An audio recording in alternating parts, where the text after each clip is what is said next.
I'd like to talk for a minute of St. John Francis Regis, a man known for his preaching of missions in the rural areas of France and his ability to speak directly to people and win them over for Christ.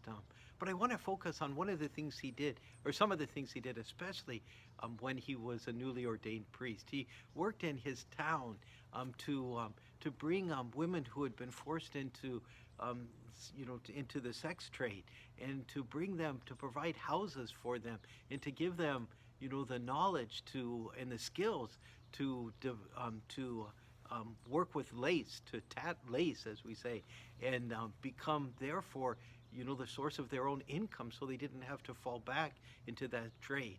At the same time, he was working with orphans and with those people who are most needy in the area where he was, trying to marshal resources to help them, because he found that the the poverty in the area was leading to so much vice and so much you know um, so much suffering that he began to work very powerfully for that, and became known, for his great charity and his ability to bring things to the people who are most needy.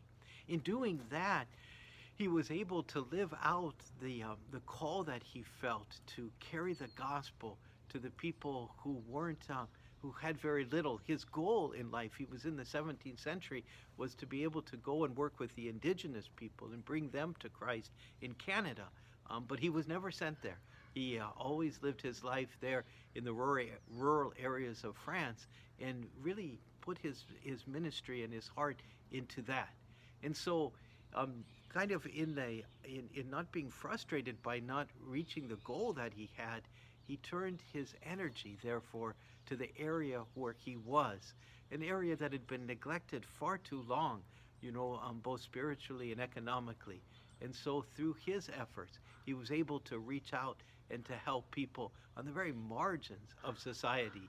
And so, both in praying, in bringing people to Christ in those rural areas so long neglected, and also in helping those that had real economic hardship, he becomes an example for us in Lent of how prayer and how almsgiving can be a wonderful way to lift up people who have long been neglected. And in our hearts, if we know of people and groups that have been neglected or marginalized, maybe the Lord is calling us in one way or another to think, how might I be able to help them? How might I be called to be of service? And this is the wisdom of the Jesuits for today.